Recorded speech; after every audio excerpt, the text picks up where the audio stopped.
পশ্চিমবঙ্গে 1,25,00,000 মুসলিম বাদ যেতে চলেছে। পশ্চিমবঙ্গে প্রায় 1,25,00,000 মুসলিমদেরকে ভোটার লিস্ট থেকে বাদ দিতে চলেছে এবং তাদেরকে বাংলাদেশে পাঠানোর ব্যবস্থা করা হচ্ছে। বিহারের পর এবার পশ্চিমবঙ্গে শুরু হতে চলেছে ভোটার কার্ড সংশোধন, যেখানে মনে করা হচ্ছে প্রায় 1,25,00,000 মুসলিম রোহিঙ্গা বাংলাদেশি মুসলিমদের ভোটার লিস্ট রয়েছে, তাদেরকে পুরোপুরি ভাবে বাতিল করে বাংলাদেশে পাঠানোর ব্যবস্থা করা হবে এবং লাঠি মেরে তাদেরকে কিন্তু বাংলাদেশে প্রেরণ করা হবে, অর্থাৎ তাড়ানো হবে বলে নির্বাচন কমিশন তথা ভারত সরকার মনে করছে। এবং এটার প্রক্রিয়াটা শুরু হচ্ছে খুব শীঘ্রই। এই প্রক্রিয়াটা শুরু হচ্ছে প্রায় 1,25,00,000। বিহারে তো প্রায় 55 থেকে 60 লক্ষ ভুয়া ভোটার ধরা পড়েছে, যেখানে প্রায় তোমার 20 লক্ষ মানুষই মৃত, ঠিক আছে, মৃত্যু হয়ে গেছে, তার সত্ত্বেও সেখানে কিন্তু ভোট দিচ্ছে। পশ্চিমবঙ্গে এরকম অনেক রয়েছে যেখানে বাংলাদেশি রোহিঙ্গা মুসলিমরা ঢুকে রয়েছে, তো তাদেরকে বাদ দেওয়ার ব্যবস্থা কিন্তু করছে ভোটার লিস্ট থেকে। এবং এরা যদি ভোটার লিস্ট থেকে বাদ পড়ে যায় তাহলে টিএমসির ভোট ব্যাংক খাতরে মে হে। টিএমসি এবার জিতবে কি করে, মমতা বন্দ্যোপাধ্যায় এবার নবান্নের গদি দখল করবে কি করে, কিভাবেই বা কি করবে, এই নিয়ে মমতা বন্দ্যোপাধ্যায়ের মাথায় হাত পড়ে গেছে। ছোটাছুটি করছে, ভুলভাল বকাবকি শুরু করছে। এই নিয়ে তো মহামৈত্র অলরেডি কোর্টে চলে গেছে যে পশ্চিমবঙ্গে কোনো ভোটার কার্ড সংশোধন করা যাবে না। কেন করা যাবে না? বিহারে যদি করা যেতে পারে তাহলে পশ্চিমবঙ্গে করা যেতে হবে, করতেই হবে। কারণ পশ্চিমবঙ্গ একটা সেন্সিটিভ জায়গা, বর্ডার এলাকা, যেখানে বাংলাদেশি রোহিঙ্গা মুসলিমরা ঢুকে পড়ছে ভারতবর্ষে এবং গোটা ভারতবর্ষে ছড়িয়ে পড়ছে। এটা শুধুমাত্র পশ্চিমবঙ্গে না, আগামী আগস্ট মাস থেকে সারা ভারতবর্ষে ভোটার কার্ড সংশোধন শুরু হবে। লাস্ট 2002 সালে হয়েছিল, এবার 2025 সালে শুরু হচ্ছে। বিহারের পর এবার সারা ভারতবর্ষে জুড়ে আগস্ট মাস থেকে কিন্তু শুরু হচ্ছে ভোটার কার্ড সংশোধন, যেখানে মনে করা হচ্ছে পশ্চিমবঙ্গ থেকে প্রায় 1.25 কোটি অর্থাৎ 1,25,00,000 মুসলিম ভোটার, রোহিঙ্গা বাংলাদেশি মুসলিম ভোটারদের বাদ দেওয়ার সিদ্ধান্ত নিয়েছে নির্বাচন কমিশন তথা ভারতবর্ষের সরকার। তো এই নিয়ে কটাক্ষ করেছেন, এই নিয়ে শুভেন্দু অধিকারী কি বলেছেন, সমস্তটাই তোমাদেরকে শোনাচ্ছি। জাস্ট পুরো ভিডিওটা দেখো। চ্যানেলে যদি নতুন হও অবশ্যই চ্যানেলটাকে সাবস্ক্রাইব করে পাশে থাকা বেল আইকনটাকে প্রেস করে দেবে। যখন আমি নতুন ভিডিও আপলোড করবো তার নোটিফিকেশন সর্বপ্রথম পেতে অতি অবশ্যই চ্যানেলটাকে সাবস্ক্রাইব করে দেবে। First of all Suvendu Adhikari কি বলেছেন চলো তোমাদেরকে ভিডিওটা দেখাই। সব মুসলমান পাড়ায় পাবেন আপনি বাংলাদেশের মেয়ে বউ। বাংলাদেশের মুসলমান মেয়েদেরকে এনে বিয়ে করেছে, কেউ ভিসা করে এসছে আর ফিরে যায়নি, আর অনেকেই ভিসা না করে মমতার দয়ায় মেড়া নেই খোলা 540 কিলোমিটার ঢোকাচ্ছে, শেষ করে দিচ্ছে। বিহারে যদি 50 লাখ বাদ যায়, এখানে 1,25,00,000 বাংলাদেশি মুসলমান আর রোহিঙ্গা বাদ যাবে।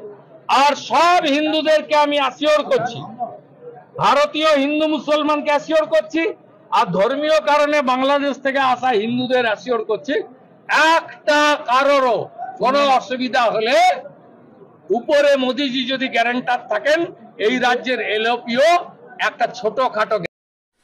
তো বন্ধুরা, আশা করি তোমরা প্রত্যেকে দেখলে শুভেন্দু অধিকারী কি বললেন, যে ভারতীয় মুসলিম এবং ভারতীয় যারা রয়েছে, ভারতীয় হিন্দু কিংবা অন্য দেশ থেকে হিন্দুরা পালিয়েছে, তাদের চিন্তা করার কোন রূপ দরকার নেই। হ্যাঁ ঠিকই, তাদের কোন রূপ চিন্তা করার দরকার নেই। যারা আমাদের ভারতীয় মুসলিম ভাইরা রয়েছে তাদের চিন্তা করার কোন রূপ দরকার নেই, তারা আমাদের ভারতবর্ষের বাসিন্দা এবং ভারতবর্ষেই থাকবে।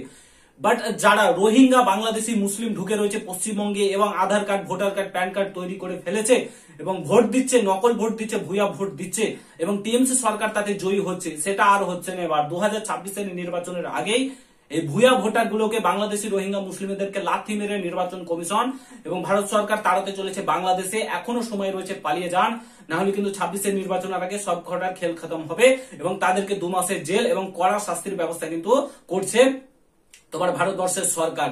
প্রায় 1,25,00,000 প্লাস মুসলিম ভোটার বাদ যেতে চলেছে। তোমরা জাস্ট ভাবতে পারছো, রোহিঙ্গা বাংলাদেশি মুসলিম ভোটার 1,25,00,000 প্লাস বাদ যেতে চলেছে।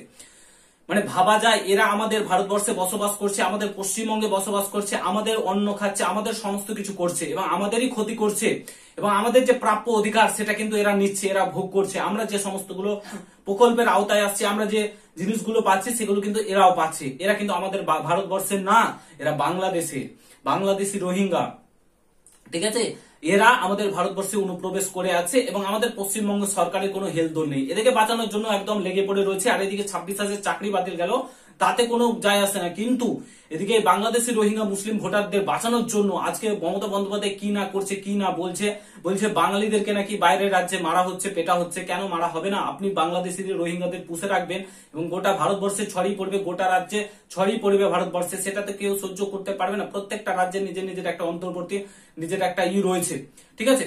তো তারা নিজের রাজ্যের ক্ষতি কেউ চায় না, কোন স্টেটই চায় না। সে তামিলনাড়ু, চেন্নাই সেম জিনিস করা হচ্ছে, সেখানে বিজেপি কিন্তু নেই, বিজেপি শাসিত রাজ্য বলে না, তামিলনাড়ু, চেন্নাই প্রত্যেকটা জায়গাতে এই জিনিসগুলো কিন্তু করা হচ্ছে। লাথি মেরে বাংলাদেশের রোহিঙ্গা মুসলিমদের তাড়ানো হচ্ছে, ঠিক আছে? সেই প্রক্রিয়াটা পশ্চিমবঙ্গে করা উচিত, কিন্তু মমতা বন্দ্যোপাধ্যায় করতে দিচ্ছে না, কারণ তার সেটা ভোট ব্যাংক। এবং ভোট না পেলে তিনি সরকার করতে পারবে না। 2026-এর বিধানসভার নির্বাচনে তিনি ভালোভাবে লড়তে পারবে না এবং জয়ী হতে পারবে না। কিচ্ছু করার নেই, 2026-এর বিধানসভার নির্বাচনে বিজেপি জয়ী হচ্ছে এবং নবান্নের গদি দখল করবে, এটা নিশ্চিত। এই ভোটারগুলো যদি বাদ যায় তাহলে কিন্তু 2026-এর নির্বাচনে বিজেপি গদি দখল করতে চলেছে নবান্নের, এবং ভালো মতো সিট সংখ্যা পেয়ে কিন্তু তারা পশ্চিমবঙ্গের উন্নয়ন করতে চলেছে।